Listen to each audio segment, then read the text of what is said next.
함께 한 목소리로 합독하도록 하겠습니다. 예수께서 말씀하실 때에 한 바리새인이 자기와 함께 점심 잡수시기를 청함으로 들어가 앉으셨더니 잡수시기 전에 손 씻지 아니하심을 그 바리새인이 보고 이상히 여기는지라. 주께서 이르시되 너희 바리새인은 지금 잔과 대접의 겉은 깨끗이 하나 너희 속에는 탐욕과 악독이 가득하도다. 어리석은 자들아, 겉을 만드신 이가 속도 만들지 아니하셨느냐. 그러나 그 안에 있는 것으로 구제하라. 그리하면 모든 것이 너희에게 깨끗하리라. 화 있을진저 너희 바리새인이여, 너희가 박하와 운향과 모든 채소의 11조는 들이되 공의와 하나님께 대한 사랑은 버리는도다. 그러나 이것도 행하고 저것도 버리지 말아야 할지니라. 화 있을진저 너희 바리새인이여, 너희가 회당의 높은 자리와 시장에서 문안받는 것을 기뻐하는도다. 화 있을진저 너희여, 너희는 평토장한 무덤 같아서 그 위를 밟는 사람이 알지 못하느니라. 한 율법 교사가 예수께 대답하여 이르되 선생님, 이렇게 말씀하시니 우리까지 모욕하심이니이다. 이러시되 화 있을진저 또 너희 율법 교사여, 지기 어려운 짐을 사람에게 지우고 너희는 한 손가락도 이 짐에 대지 않는도다. 화 있을진저 너희는 선지자들의 무덤을 만드는도다. 그들을 죽인 자도 너희 조상들이로다. 이와 같이 그들은 죽이고 너희는 무덤을 만드니 너희가 너희 조상의 행한 일에 증인이 되어 옳게 여기는도다. 하나님의 지혜가 일렀으되 내가 선지자와 사도들을 그들에게 보내리니 그 중에서 더러는 죽이며 또 박해하리라 하였느니라. 창세 이후로 흘린 모든 선지자의 피를 이 세대가 담당하되 곧 아벨의 피로부터 제단과 성전 사이에서 죽임을 당한 사가랴의 피까지 하리라. 내가 너희에게 이르노니 과연 이 세대가 담당하리라. 화 있을진저 너희 율법 교사여, 너희가 지식의 열쇠를 가져가서 너희도 들어가지 않고 또 들어가고자 하는 자도 막았느니라 하시니라. 거기서 나오실 때에 서기관과 바리새인들이 그세게 달려들어 여러 가지 일을 따져 묻고 그 입에서 나오는 말을 책잡고자 하여 노리고 있더라. 아멘.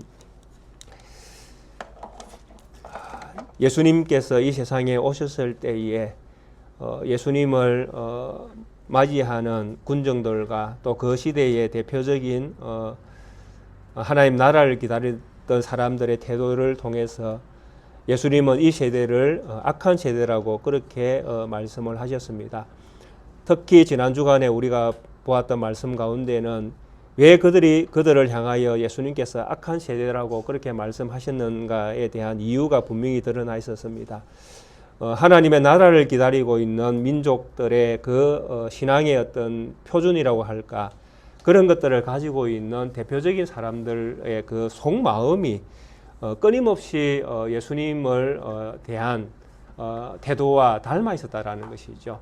그게 무엇이었습니까? 바로 예수님을 통하여 뭔가를 그들의 어떤 욕망들을 채우는 그런 목적으로 예수님을 대했다라는 것입니다. 그래서 예수님께서 행하신 많은 이적과 표적을 보면서도 끊임없이 표적을 구하고 또 찾고, 그런 표적이 있어야 당신을 우리가 인정하겠다, 뭐 이런 어떤 태도를 예수님에게 보였다라는 것입니다. 그래서 이런 세대를 향하여 예수님께서는 너무나 악한 세대다라고 그렇게 말씀을 하셨습니다. 그리고 너희들이 원하는 많은 표적들을 내가 행했는데도 불구하고 너희들이 나를 믿지 않는 이 상황을 보시면서 예수님께서 너희에게 줄 표적은 요나의 표적밖에 없다, 이렇게 말씀을 하셨습니다. 그래서 예수님께서 요나의 표적을 그들에게 말씀하신 것은 그들을 부정하는 어떤 의미에서 예수님은 이 말씀을 하셨습니다. 그래서 너희가 요나의 표적을 통하여 너희가 얼마나 큰 죄악 가운데 있는가를 너희들이 알게 될 것이다라는 것이죠. 그만큼 이 세대가 악하다라는 이야기입니다. 요나의 표적이 우리가 잘 알고 있는 예수님의 어떤 십자가 지심에 대한 사건 아닙니까? 그래서 예수님을 십자가에 내몰 정도로 이 세대가 악한 세대였다라는 것입니다. 그래서 그들이 예수님을 따라다녔던 목적도 결국 표적을 얻기 위해서 따라다녔는데 이런 부분에서 충족함을 누리지 못하니 결국 예수님을 어떻게 했습니까? 십자가의 못을 박는 이런 어떤 모습으로 그들의 마음 상태를 다 드러내 놓았다라는 것입니다. 그래서 예수님의 이 말씀이 이루어졌죠. 이 세대가 얼마나 악한가 하는 것을. 그래서 이런 어떤 말씀을 통해서 우리에게는 들려주는 말씀이 있습니다. 우리도 예수님을 따를 때에 어떤 목적으로 따르는가. 그러니까 이 예수님이 오셨던 시대의 사람들과 똑같은 신앙을 가지고 있는가, 아니면 우리는 십자가에 못 박힌 예수 그리스도를 믿는가. 그래서 예수 그리스도가 십자가에 못 박혔지만은 그 십자가가 우리에게 능력이고 우리에게 소망이고 우리에게 참 하나님 나라를 보여주는 어떤 그런 비밀스러운 문으로 이 십자가를 우리가 바라보고 있다면 우리는 악한 세대가 아니라 참 잘한 믿음을 가진 하나님의 백성으로 우리는 이 세대를 살고 있는 것입니다. 그래서 우리는 지난 주간에 그 말씀을 통해서 우리의 어떤 신앙의 어떤 본질적인 것, 그리고 또 우리의 신앙의 어떤 마음이 어떠해야 하는가, 이런 부분들을 예수님의 말씀을 통해서 우리는 들을 수 있고 또 확인도 할 수 있었습니다. 그래서 이렇게 열려진 시대를 향해서 예수님께서는 밝은 세대라고 그렇게 말씀을 하셨습니다. 그러니까 십자가를 통해서 예수님을 볼 수 있는 세대가 정말 하나님 나라를 보는 세대라는 것입니다. 그래서 이런 시대를 볼 수 있는 눈은 이미 밝아져 있다라는 것이죠. 그래서 그 마음도 밝다라는 것입니다. 온 몸이 하나님의 나라에 들어가 있는 것처럼 밝은 세상 속에서 밝은 세대에 속하여 하나님 나라의 백성으로서 살아가는 그런 축복된 삶이 되어진다라고 그렇게 마지막에 말씀을 해주셨습니다. 그래서 악한 세대는 예수님을 기적의 사람으로 추종하는 자들이었고, 밝은 세대는 예수님 십자가를 지신 예수 그리스도를 따르는 세대가 밝은 눈을 가진 세대임을 양측면을 가지고 예수님께서는 말씀을 해주셨습니다. 그래서 우리는 이런 예수님의 말씀을 통하여 우리는 밝은 세대에 속해 있는 믿음을 가지고 우리는 우리에게 주신 이 땅의 삶을 살아내야 한다라는 것입니다. 그래서 우리가 예수님을 따를 때에 이런 어떤 믿음을 가지고 따르는 것이 오늘 이 시대에 하나님께서 우리에게 주신 믿음의 정신인 것을 우리가 기억을 해야 될 것입니다. 그리고 오늘 본문에서는 이런 어두움에 속한 사람들이 궁극적으로 그들의 속에 무엇을 가지고 그들은 신앙생활, 그렇게 믿음에 그들이 생각하는 어떤 그런 하나님 나라를 기다리는 삶을 살았는가, 그들이 무엇이 문제인가 하는 것들을 오늘 본문에서 여러 가지 이야기들을 가지고 이야기를 해줍니다. 그래서 저는 이 본문을 보면서 결국 이렇게 되는구나라는 생각을 하게 되어집니다. 오늘 본문에 등장하는 주인공은 바리새인과 율법 교사입니다. 율법 교사는 우리가 잘 알고 있는 서기관으로 이렇게 불려지는 사람들입니다. 그러니까 이 바리새인과 서기관들의 어떤 가르침과 그들이 믿는 믿음의 태도, 또 그들이 믿는 믿음의 어떤 삶, 이런 것들을 통해서 결국 이 사람들이 보여주는 믿음의 태도가 무엇을 이야기하는가 하면 그 시대를 대변한다라는 것입니다.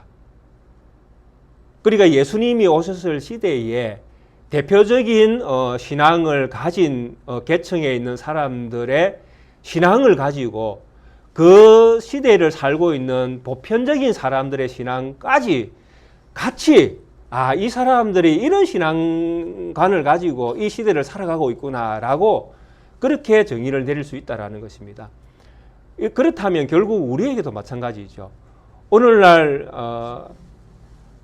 개신교 그리고 기독교를 이끌어가는 지도자들이 있지 않습니까? 그런 사람들이 가지고 있는 신앙의 어떤 태도, 또 신앙의 본질적인 부분들, 그들이 가르치는 것과 그들이 행하는 것, 그리고 그들이 어떤 그 신앙의 어떤 모습으로 비춰지는 그 모습이 과연 무엇인가라고 할 때에 우리 시대의 보편적인 신앙의 모습이다라고 생각할 수 있다라는 것입니다. 참 무서운 이야기죠. 왜냐하면 예수님께서 예를 들어서 바리새인과 서기관들을 예를 들었지만은 그들을 예를 통해서 예수님께서 지금 하시는 말씀이 뭐냐 하면 악한 세대를 지금 얘기하고 계시거든요. 그러니까 우리는 성경을 통해서 가끔 어떤 사람들의 죄가 나타나면 저 사람의 죄다 이렇게 생각할 수가 있는데, 물론 그 사람의 죄도 되지만은 그 사람들이 그 시대의 죄를 대표한다라는 것입니다. 그렇게 해서 그들의 죄가 결국 무엇을 드러내었습니까? 예수님을 십자가에 못 박는데 드러냈지 않습니까? 그러니까 그 시대에 보편적인 신앙을 가진 보편적인 사람들에 의해서 예수님은 십자가에 못이 박혔다라는 것입니다. 예수님을 못 박은 사람들이 바리새인과 서기관들이 아니잖아요. 물론 그들도 포함되어 있지만 결국 예수님을 십자가에 내놓은 사람들은 다 이스라엘 백성들 거의 다 아닙니까? 그러니까 보편적인 신앙을 예수님께서 특별히 신앙인이라고 생각하는 구별됐다라고 뭔가 지도자라고 생각하는 사람들의 신앙을 가지고 예수님은 그 시대의 사람들이 무엇을 믿고 있고 무엇을 따르고 있고 무엇을 바라보고 있고 어떤 삶의 어떤 태도를 가지고 하나님을 섬기고 있는가 하는 것들을 우리에게 드러내 준다라는 것입니다. 그래서 오늘 우리는 이 본문들을 통해서 이 바리새인과 서기관들의 신앙관을 통해서 결국 우리의 시대의 어떤 지도자들을 통해서 우리가 무엇을 배워야 되는지, 그리고 무엇을 배우지 말아야 되는지, 우리가 어떤 자리에 서 있어야 되는지, 그럼에도 불구하고 우리는 무엇을 믿어야 하는지, 우리의 자리, 우리의 신앙의 자리를 잘 찾아가시는 우리 성도님들 되시기를 바랍니다. 오늘 이 바리새인들 중에 한 사람이 참 친근하게 예수님을 식사에 초대를 합니다. 아마 그 바리새인들 중에 들어는 예수님을 식사에 초대했던 사람들이 성경에 나타나고 있는 것처럼 보여집니다. 그래서 이 바리새인이 예수님을 그 식사에 초대를 했는데 이때에 예수님께서 바리새인 집에 들어가서 식사를 응하실 때에 바리새인들은 주로 식사를 하기 전에 바깥에서 외출해서 들어오면 정결 예식이라고 해서 혹시 바깥에서 죄를 묻혀서 들어온 이런 부분들이 있을까 해서 식사하기 전에 정결하게 하는 예식이 있었답니다. 그래서 전통적으로 그들은 손을 먼저 씻고 식사를 하면서 자기의 어떤 자기 몸이 더럽혀지지 않는 더럽혀지는 것들에 대하여 이렇게 방어하는 이런 전통을 가지고 있었다라고 전해집니다. 그런데 예수님은 이런 전통을 따르지 않았다라는 것이죠. 그래서 전통을 예수님은 무시하는 것처럼 보입니다. 그래서 예수님께서 식사하시기 전에 손을 씻지 아니하는 이것을 보고 바리새인이 이상하게 여겼다라고 이야기합니다. 그러니까 바리새인의 생각은 그렇죠. 예수님이 오시는 하나님이시고 또 메시아이고 하나님 나라를 이렇게 몸소 보여주시는 참된 스승이라면 당연히 자기들이 가지고 있는 유전, 식사하기 전에 손을 씻는 이 행위를 할 거라고 생각을 한 것이죠. 자기들과 똑같은 신앙을 가지고 있는 분이라고 예수님을 그렇게 생각한 것입니다. 그런데 예수님이 손을 안 씻으니까 이상한 거죠. 이 사람 내하고 똑같은 신앙을 가지고 사는가 생각했는데 왜 나랑 어떤 생각이 다르지? 내가 믿는 하나님을 이 사람은 다른 하나님을 믿는가? 뭐 이렇게 생각을 할 수 있는 그런 어떤 상태에서 아마 이상하게 여긴 것처럼, 그러니까 자기들이 믿는 어떤 전통을 따르지 않는 것이 자기들의 편이 아닌 것처럼 이렇게 이제 보여지는 이런 측면 때문에 예수님을 이상하게 생각한 것처럼 여겨집니다. 그래서 예수님은 이미 바리새인의 마음을 아시니까 주께서 이렇게 말씀합니다. 너희 바리새인들은 지금 잔과 대접의 겉은 깨끗이 하나 너희 속에는 탐욕과 악독이 가득하도다. 어리석은 자들아, 겉을 만드신 이가 속도 만들지 아니하셨느냐. 그러나 그 안에 있는 것으로 구제하라. 그리하면 모든 것이 너희에게 깨끗하리라. 그래서 이 손 씻는 이 부분을 가지고 예수님께서 바리새인의 어떤 부분을 지적하시는가 하면 그들이 가지고 있는 정결 예식이 얼마나 헛된 것인가 하는 것을 이야기를 하고 계시다라는 것입니다. 그러니까 바리새인은 겉은 깨끗이 한다라는 것입니다. 사람에게 보이려고 항상 나는 이런 어떤 행위를 합니다. 그러니까 이제 식사하기 전에 그죠? 손을 씻으면서 나는 이렇게 내가 늘 정결하게 하나님 앞에 서는 사람입니다. 뭐 요즘 이야기하면 주일 성도 잘하는 분들 있잖아요. 나는 매일 교회 갑니다. 그러니까 내가 얼마나 신앙인인가 하는 것들을 드러내주는 표현할 수 있는 그런 어떤 부분들이 있지 않습니까? 바리새인 같은 경우에는 밥 먹기 전에 손 씻는 거, 뭐 또 이들의 어떤 바리새인으로서 이제 거룩한 어떤 모양을 지니고 있는 것들이 여러 가지 있지 않습니까? 일주일에 이틀은 금식 기도하는 것. 그러니까 뭐 내가 얼마나 거룩한 사람인가 하는 걸 보여주는 어떤 그런 그 행동들입니다. 그리고 그것만 있는 것이 아니라 하루에 3시간씩 기도합니다. 그러니까 하루에 3시간씩 기도하고 일주일에 2번은 금식하고 식사하기 전에 항상 손을 씻고 옷술에 이렇게 경문입니까? 거기에다가 하나의 말씀을 넣어가지고 늘 묵상하고 시장 어기에 서서 하늘을 우러러 하나님 앞에 엄청난 기도를 올려드리고 그러니까 온갖 그러니까 저 사람 바리새인을 보면 와 거룩하다 뭐 저렇게 거룩한 하나의 백성이 될 수 있는가 뭐 이런 어떤 칭찬을 들을 만한 이런 위치에 있었던 사람이죠. 그래서 이 바리새인은 이런 어떤 신앙의 어떤 태도를 가지고 이 시대를 살아가고 있었는데 예수님께서 이 바리새인의 태도를 가지고 뭐라고 말씀하시는가 하면 너는 겉과 속이 다르다 이렇게 말씀을 하고 계시는 겁니다. 너는 겉과 속이 다르다. 겉은 너무나 빤지리하게 예수 믿는 것 같은데 네 속을 내가 딱 보니까 탐욕과 악독이 가득하다. 이렇게 지금 예수님께서 말씀을 하시는 겁니다. 정말 무엇을 깨끗이 해야 되는지를 모르고 지금 산다는 것인데 결국 이 이야기가 뭐냐 하면 이 시대를 살아가는 바리새인들에게 믿음이 없다라는 이야기입니다. 이상하게 들릴지 모르지만 정말 우리가 상상할 수 없는 이야기를 지금 듣고 있다라고 생각하시면 됩니다. 왜? 여기 우리 성도님들 일주일에 2번씩 금식 기도하시는 분 계시는가요? 하루에 3시간씩 기도하시는 분 계시는가요? 3시간. 뭐 이런 어떤 그 신앙을 닮아가는 것은 이런 식으로 하나님을 믿는 것은 너무 어렵습니다. 그렇지 않아요. 기도하려고 한 10분만 앉아 있어도 엉덩이가 달싹달싹 거리는데 어떻게 3시간을 앉아 있습니까? 한 끼만 안 먹어도 배가 고파 죽겠는데 일주일에 이틀씩 금식을 한다. 참 어려운 문제입니다. 그런데 이 바리새인들은 이렇게 신앙생활을 했다라는 것입니다. 누가 봐도 믿음이 있는 사람이죠. 누가 봐도 믿음이 있는 사람. 그런데 우리 예수님이 뭐라고 이야기합니까? 너는 겉과 속이 너무나 다르다라는 것이죠. 그래서 다르기 때문에 이제 이 사람들이 무엇이 다른가를 예수님께서 가르쳐 주셔야 되잖아요. 그래서 이 사람들이 지금 바리새인들이 하는 행위를 가지고 예수님께서는 이제 질책을 하십니다.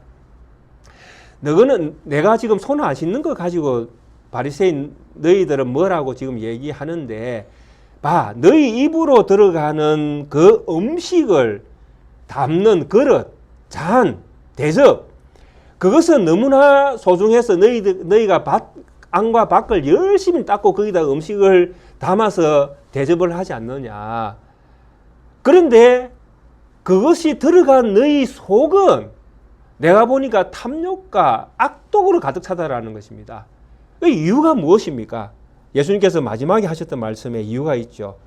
어리석은 자들아 겉을 만드시니가 속도 만들지 아니하였느냐. 그러나 그 안에 있는 것으로 구제하라. 그리하면 모든 것이 너에게 깨끗하리라.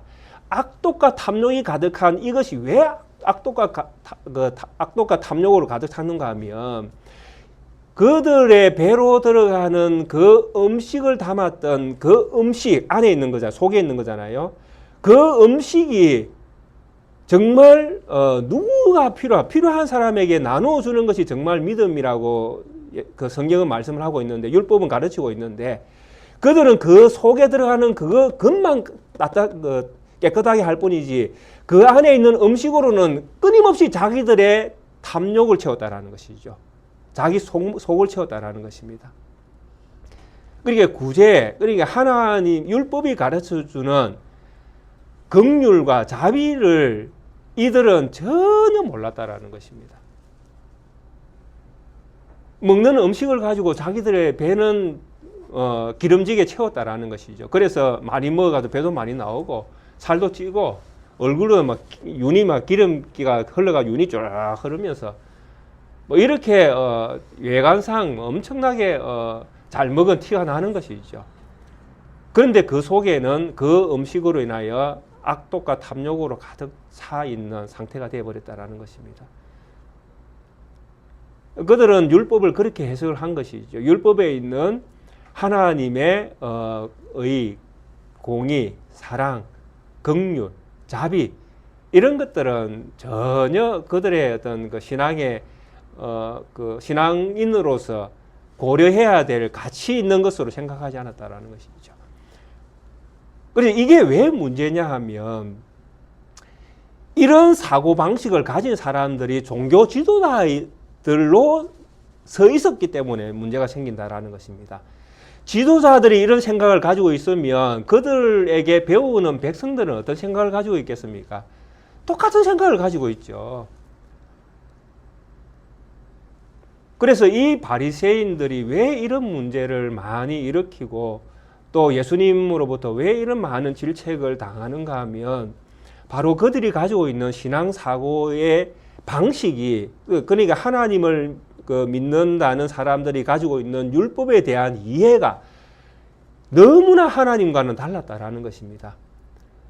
예수님께서 오셨을 때의 바리새인들, 뭐 율법 교사도 마찬가지고요. 율법 교사는 더 합니다. 나중에 이제 율법 교사들도 예수님께서 질책을 하는데 율법 교사와 바리새인들이 어떤 사람이었는가 하면 율법 교사가 되기 위해서는 수년간 능력 있는 선생님 밑에서 훈련을 받아야 됩니다. 율법 훈련을 받아야 됩니다. 그래서 교육을 받는다 그러죠. 요즘 저희들 같이 이제 설교를 하려면 뭐 신학대학교도 나와야 되고 신학대학원도 나와야 되고 목사 시험도 쳐야 되고 뭐 이렇게 여러 가지 과정들을 거쳐서 이렇게 이제 사역을 할 수 있는 자격이 주어집니다.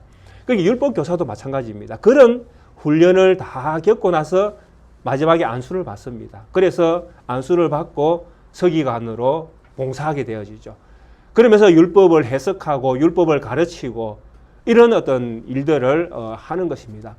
그리고 바리새인들은 주전 2세기경에 유대 종교가 헬라화로 넘어가는 이런 위기 상황을 맞이합니다. 헬라라는 것, 그리스 문화가 이제 전 세계를 이렇게 물들이는 이런 이제 문화가 이제 그리스 문화로 이렇게 확대되어져 가는 이런 상황을 맞이합니다.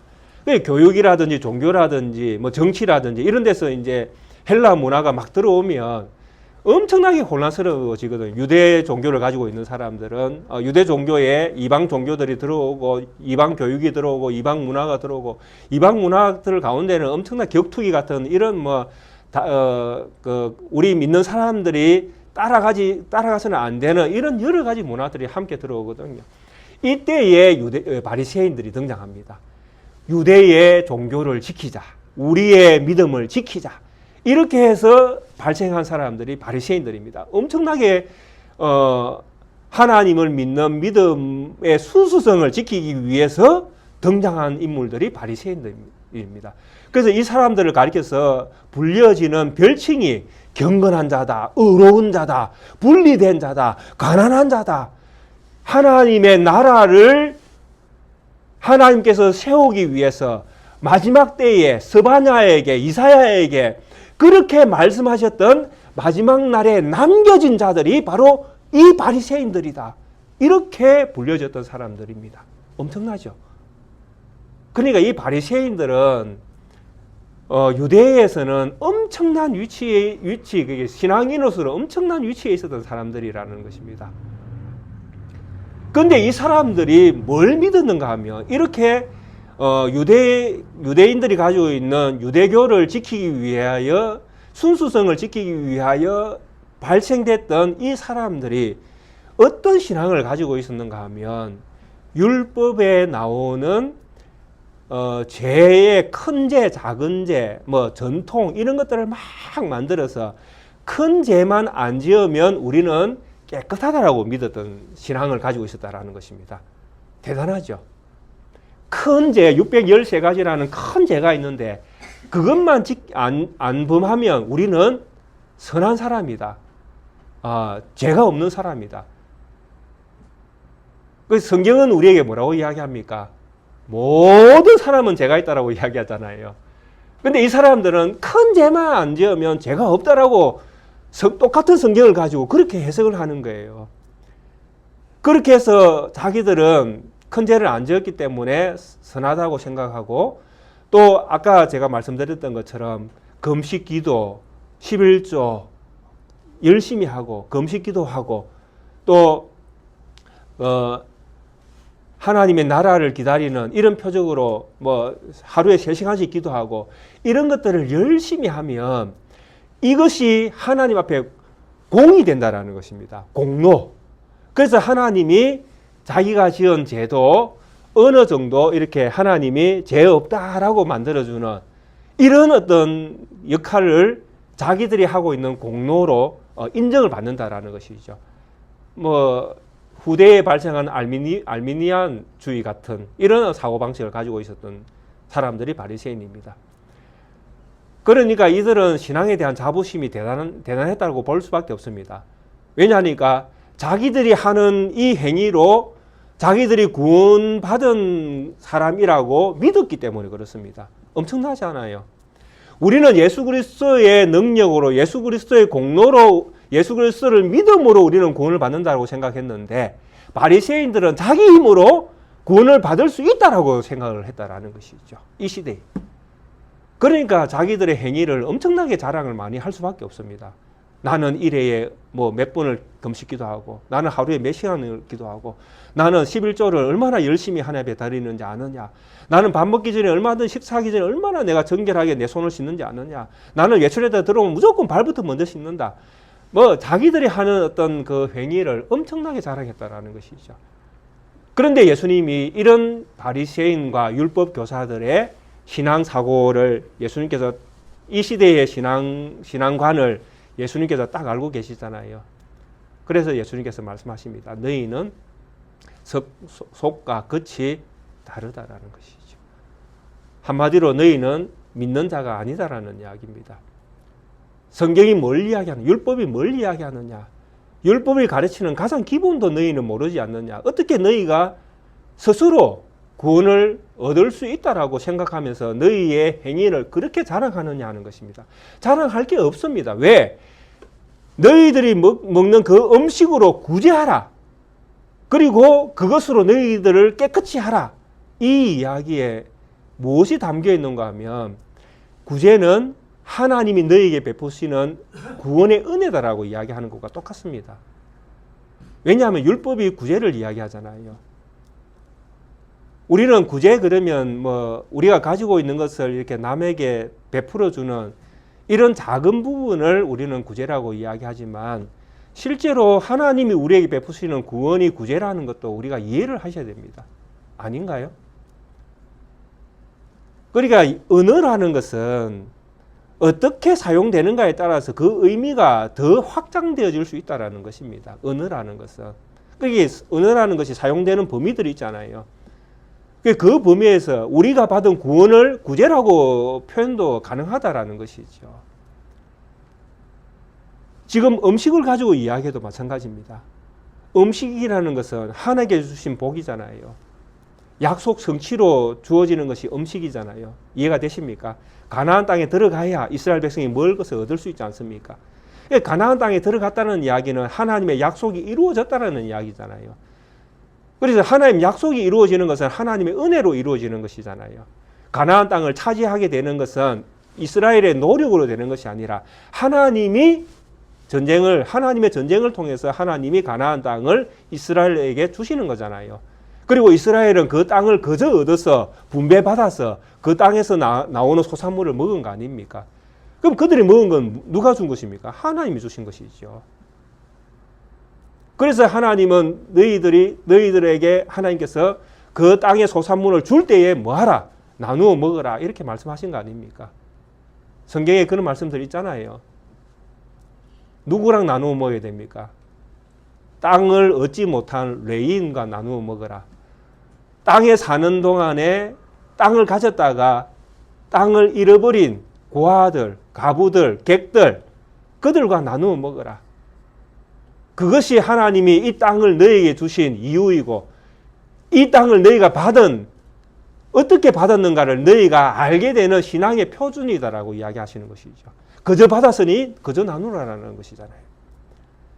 그러니까 바리새인들은 이런 성경에 있는 이런 가장 기본적인 성경의 원리, 성경이 가지고 있는 율법이 가지고 있는 가장 기본적인 것도 몰랐다라는 것이죠.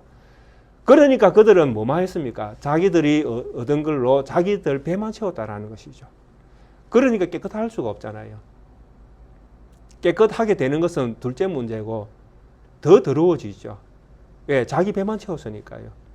자기 배가 불러오면 불러올수록 그들은 뭘 더 얻게 되어집니까? 아, 내가 더 악독을 채우고 있구나. 내가 더 내 마음속에, 내 속에 탐욕을 채우고 있구나. 하나님이, 예수님께서 처음에 따라했던 군중들이 표적을 이야기할 때도 마찬가지입니다. 표적을 예수님께서 정말 또 보여주셨다면 그걸로 끝이 났을까요? 아닙니다. 표적으로 흥한 사람은 표적으로 망하게끔 되어 있습니다. 그러니까 표적을 보여주면, 하나의 표적을 보여주면 그 다음에 뭐가 필요합니까? 두 번째가 또 필요합니다. 두 번째의 표적을 보여주면 그 다음에 또 무엇이 필요합니까? 세 번째의 표적이 필요합니다. 그럼 표적은 끝이 납니까? 안 납니까? 끝이 없습니다. 끝까지 표적입니다. 그래서 오늘 이 시대를 이 시대에 우리의 시대에 교회 가운데에 분란을 일으키는 사람들 중에 드러는 이런 부분에 빠져 있는 사람들 있잖아요. 온갖 질병을 다 고친다는, 온갖 귀신을 다 쫓아낸다는 그런 소문들을 다 퍼뜨려가지고 사람들을 모으고 종교 행위를 하는 사람들. 우리 성도님들은 그런데 미혹되시면 안 됩니다. 네. 얼마나 어리석은지 모릅니다. 하나님이 가르쳐 주신, 예수님께서 요나의 표적 외에는 이제 더 큰 표적을 없다라고 말씀하셨는데도 십자가로는 도무지 만족을 못합니다, 사람들이. 왜냐하니까 십자가는 누가 봐도 십자가입니다. 제가 봐도 십자가고 지나가는 아무것도 모르는 사람이 십자가를 봐도 십자가입니다. 근데 그 십자가를 생각하면 죄인이 달리는 장소다라고 이해를 하지, 저기에 내 구원이 있구나라고 그렇게 바라보는 사람들이 없다라는 것입니다. 그러니까 십자가가 얼마나 무능력해 보입니까? 그러니까 이 시대를 살아갔던 이 바리새인들은 이런 신앙을 가지고 있으니 예수님이 손 안 씻는 거, 그거 정말 그들의 어떤 그 신앙관으로 볼 때에는 이 사람 왜 이러지? 손을 안 씻고 밥 먹으며 식사 자리에 들어가면 그 자기 배에 들어가는 그 음식이 더러워지고 자기 몸도 더럽게 될 건데, 그래도 그렇게 해서 어떻게 하나님을 믿는다고 그렇게 얘기할 수 있느냐? 어떻게 자기가 메시아라고 그렇게 떠벌리고 다닐 수 있느냐? 손도 하나 안 씻으면서, 이 정결 예식 하나 제대로 못하면서 어떻게 메시아 자격이 있느냐? 정말 당신이 하나님의 말씀을 가지고 있는 게 맞느냐? 하나님의 아들이 맞느냐? 뭐 이런 식으로밖에 안 된다라는 것이죠. 본질을 모르면 겉을 가지고 사람을 판단할 수밖에 없습니다. 이 사람은 이거 보니까 이 사람은 이거밖에 안 되네. 겉을 보고 사람을 다 판단하는 것이죠.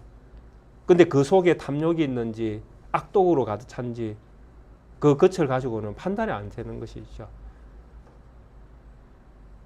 그래서 이 바리새인에게 주셨던 이 말씀을 가지고 우리가 기억해야 될 것이 뭐냐 하면, 속에 들어가는 것으로 우리를 깨끗이 할 수 있는 것은 없다라는 것입니다. 무엇으로 깨끗이 할 수 있습니까? 하나님께서 주신 율법의 말씀에 참된 의미, 구원을 위해서, 우리에게 구원을 주기 위해서 십자가를 질 수밖에 없었던 예수님의 그 큰 은혜, 표적, 그것 외에는 우리를 깨끗하게 할 수 있는 게 아무것도 없다라는 것입니다. 그래서 우리는 이 십자가를 지신 예수 그리스도를 우리는 믿어야 된다는 것이죠. 그래서 예수 그리스도를 믿는 순간에 우리는 어떻게 우리의 마음이 정해지는가 하면 우리의 마음이 자비와 긍휼로 차고 넘칠 수밖에 없게 되어진다는 것입니다.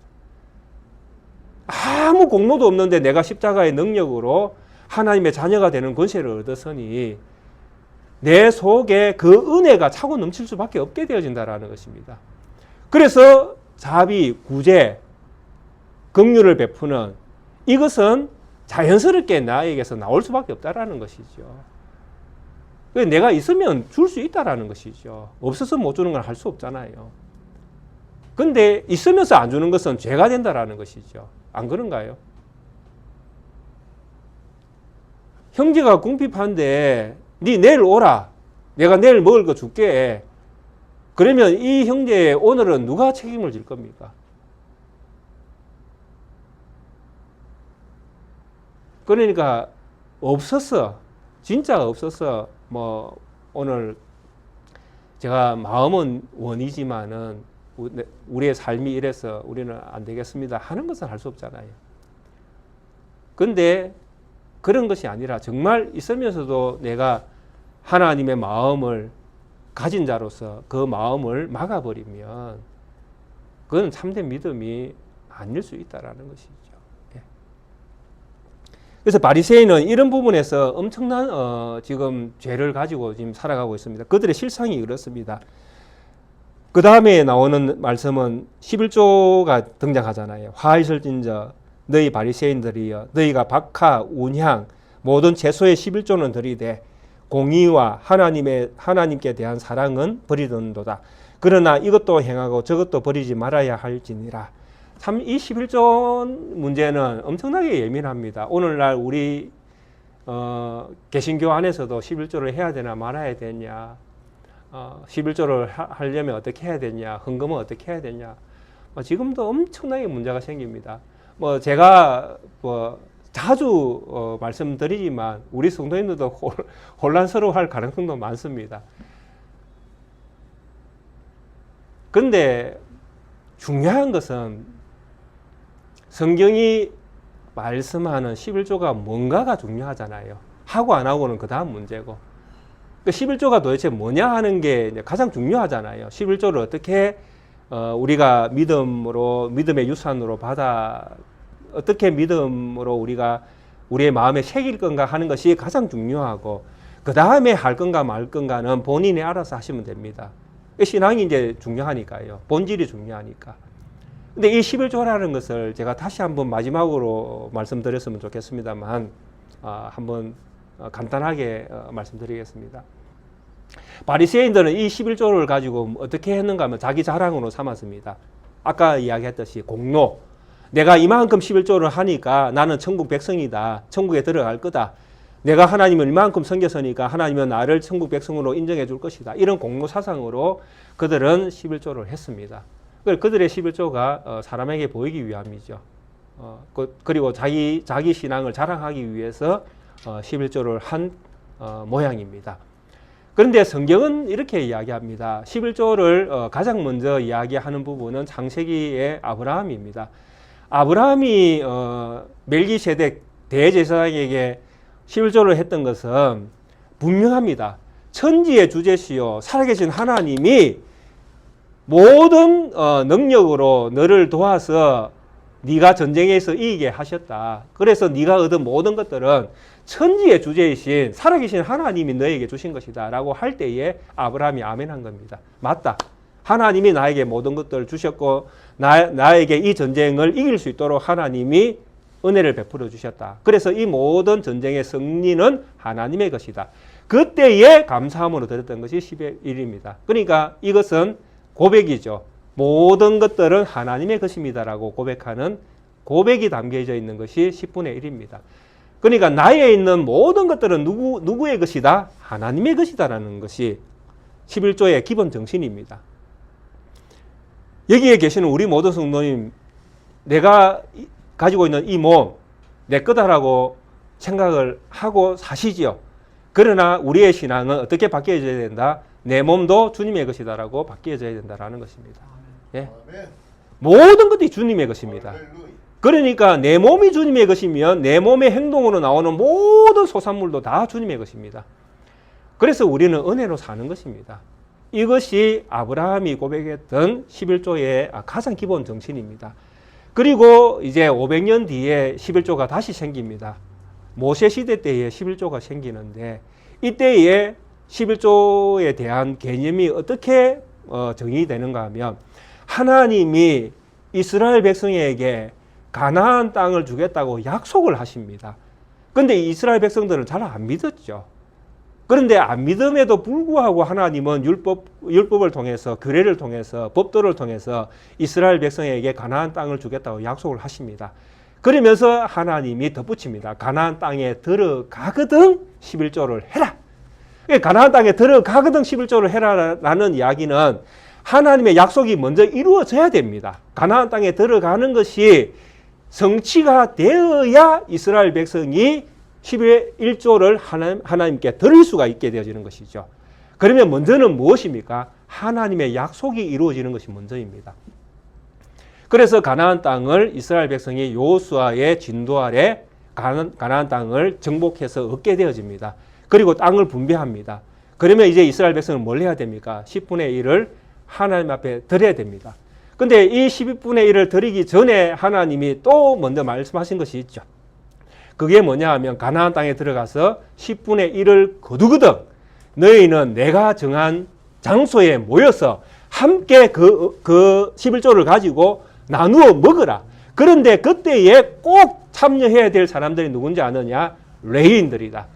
고하다, 가부다, 객이다. 이 사람들은 꼭 참여시켜라. 빼먹지 마라. 그러면서 10분의 1을 그때에 나누어 먹으라고 말씀합니다. 그러니까 이 11조는 모세 시대 때 주셨던 11조는 약속이 이루어졌다는 표적입니다. 10분의 1은.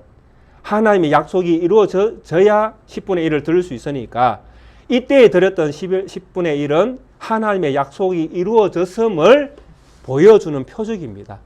그리고 이 표적을 어떻게 하라는 것입니까?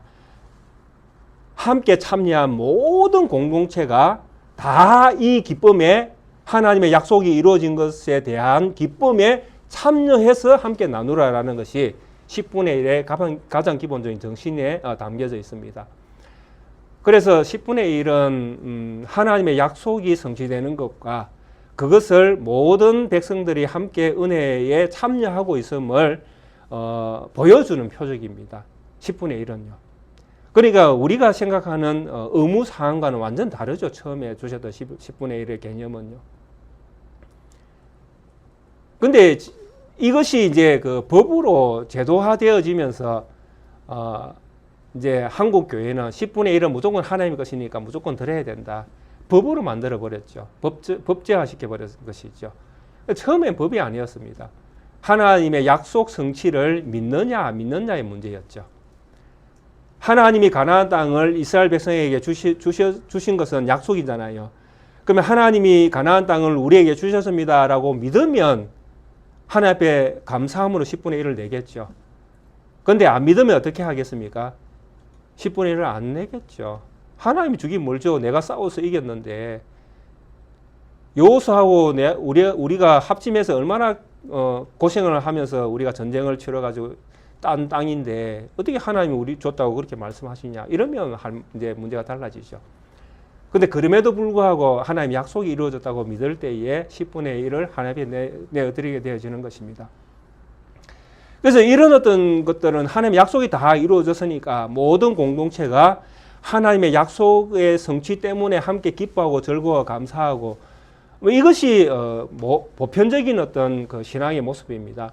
이런 부분들을 이스라엘 백성은 함께 공유하고 누리고 또 하나님께서 주신 은혜를 함께 나누는 이런 어떤 신앙을 어떤 표현으로서 10분의 1을 해야 되는데 어느 순간 한국 교회는 이것이 이제 제도화되어 버리면서 모든 물질을 거둔 모든 10분의 1을 하나님께 드려야 된다 이렇게 만들어 버렸죠.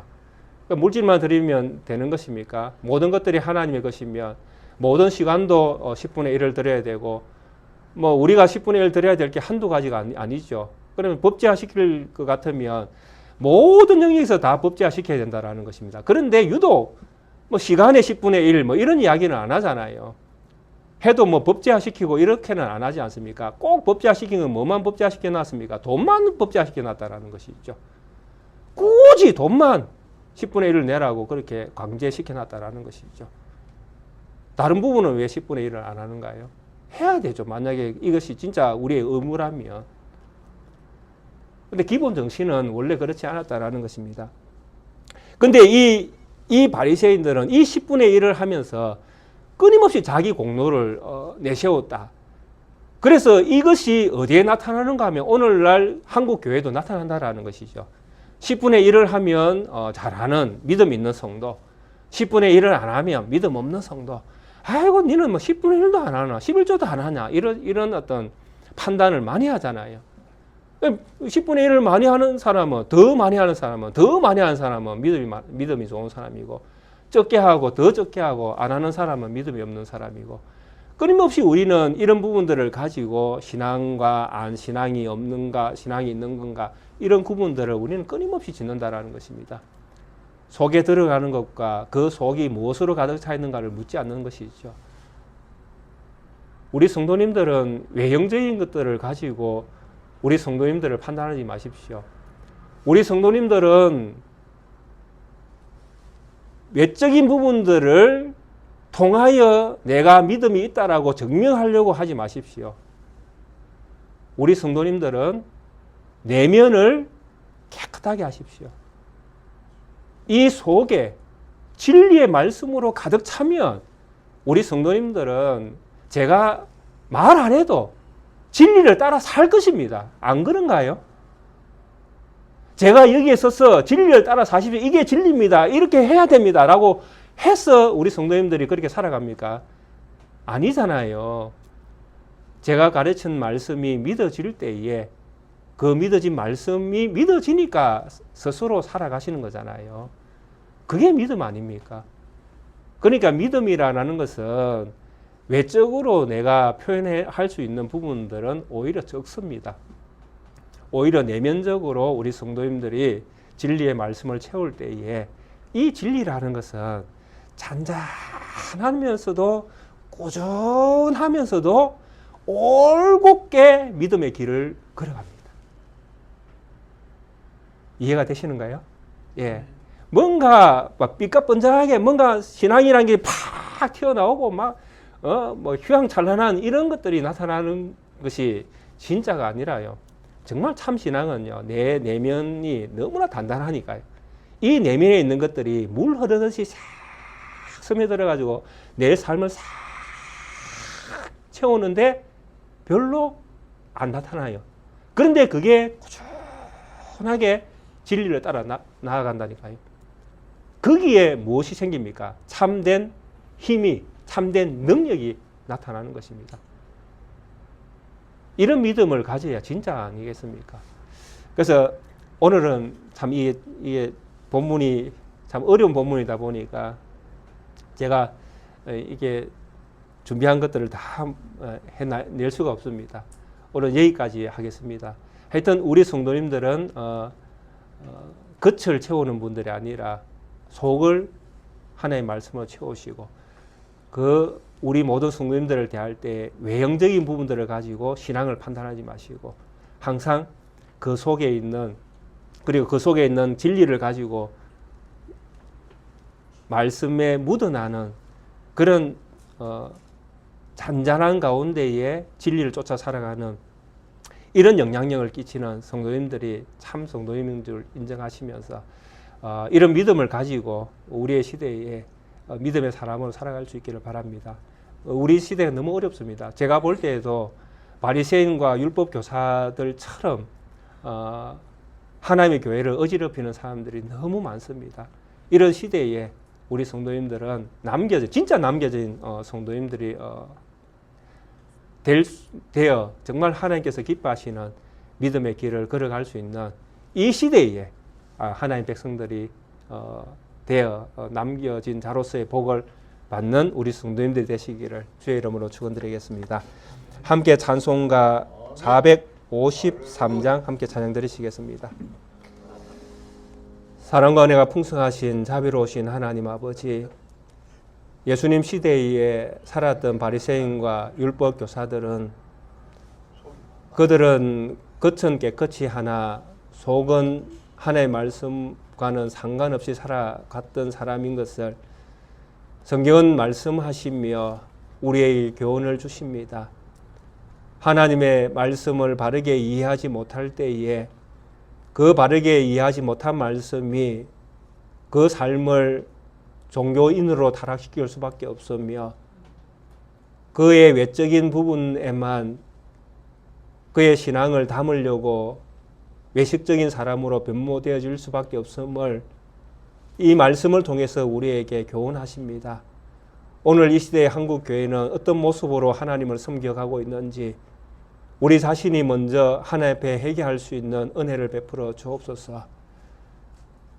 이렇게밖에 하나님을 섬길 수 없는 저희들의 무지함과 어리석음을 불쌍히 여겨주셔서 생명의 말씀이라고 우리에게 불려지는 이 성경의 말씀을 통해서 참 구주 되신 예수 그리스도의 은혜와 사랑을 그 사역이 주는 참된 의미들을 우리들이 바르게 깨닫고 바르게 믿으며 바르게 성장해 갈 수 있는 그런 은총들을 누릴 수 있도록 우리 하나님께서 저희들에게 연약한 저희들에게 긍휼의 풍성함을 허락해 주시기를 간절히 소원합니다.